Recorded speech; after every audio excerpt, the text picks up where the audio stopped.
जय श्री कृष्णा दोस्तों। स्वागत है आपका मेरे चैनल पर।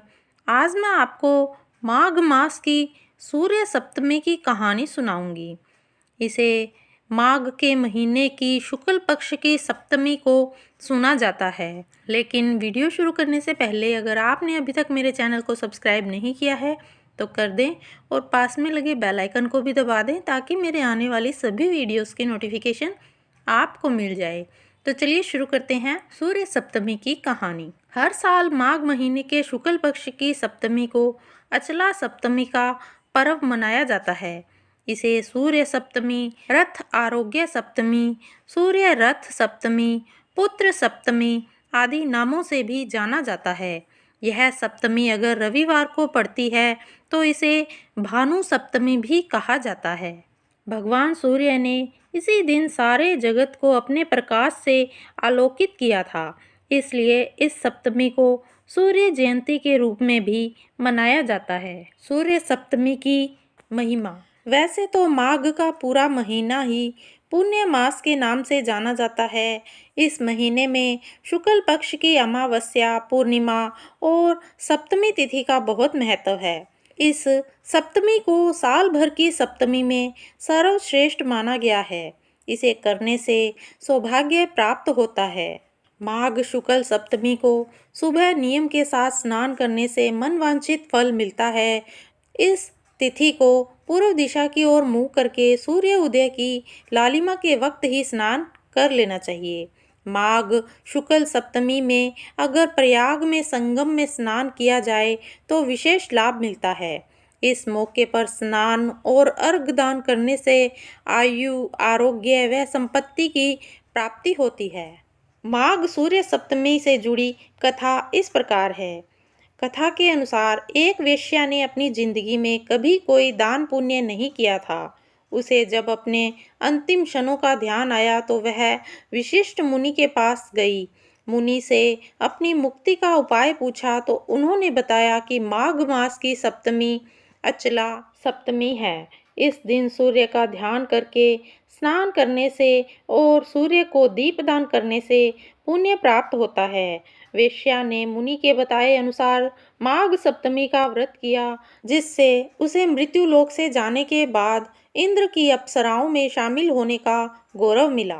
माघ शुक्ल सप्तमी को सुबह सुबह किसी पवित्र नदी या जलाशय में स्नान करके दीपदान करने से उत्तम फल मिलता है।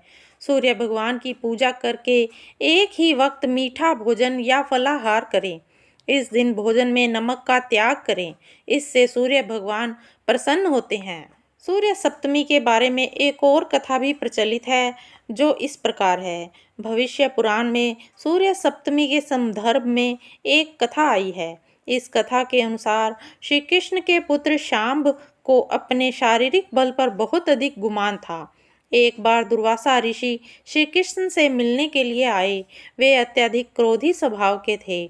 उनके क्रोध से सभी परिचित थे, लेकिन शांब को उनके क्रोध का ज्ञान नहीं था। दुर्वासा ऋषि बहुत तप करते थे। जब वह श्री कृष्ण से मिलने के लिए आए तब भी बहुत लंबे समय का तप करके आए थे। तपस्या से उनका शरीर बहुत कमजोर हो गया था। श्री कृष्ण के पुत्र शांब ने जब दुर्वासा ऋषि के कमजोर शरीर को देखा तो वह जोर से हंसने लगे। दुर्वासा ऋषि को शांब के हंसने का जब कारण पता चला तो उन्हें बहुत गुस्सा आया और शांब की धृष्टता को देखकर उन्होंने उसे कुष्ठ रोग होने का शाप दे दिया।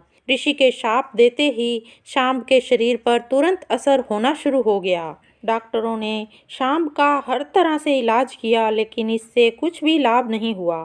तब भगवान श्री कृष्ण ने अपने पुत्र शांब को सूर्य भगवान की उपासना करने के लिए कहा। शांब ने अपने पिता की आज्ञा मानकर सूर्य भगवान की आराधना शुरू कर दी। कुछ समय बीतने के बाद शांब कुष्ठ रोग से मुक्त हो गए। सूर्य सप्तमी के दिन हमें क्या क्या करना चाहिए और किस प्रकार से पूजा करनी चाहिए, उसकी सारी विधि इस प्रकार है। सूर्य सप्तमी के दिन सुबह जल्दी उठें। स्नान आदि से निवृत्त होकर किसी जलाशय, नदी, नहर में सूर्य उदय से पहले स्नान करना चाहिए।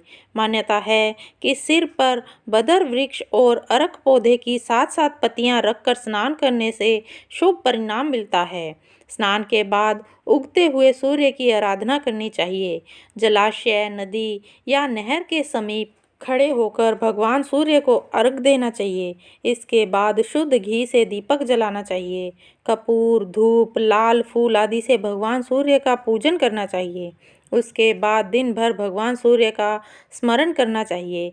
इस दिन अपाहिजों, गरीबों और ब्राह्मणों को अपनी क्षमता के अनुसार दान देने का विधान है। दान के रूप में वस्त्र, भोजन और दूसरी उपयोगी वस्तुएं जरूरतमंद व्यक्तियों को दे सकते हैं। स्नान करने के बाद 7 प्रकार के फलों, चावल, तिल, दूर्वा, चंदन आदि को जल में मिलाकर उगते हुए भगवान सूर्य को जल देना चाहिए।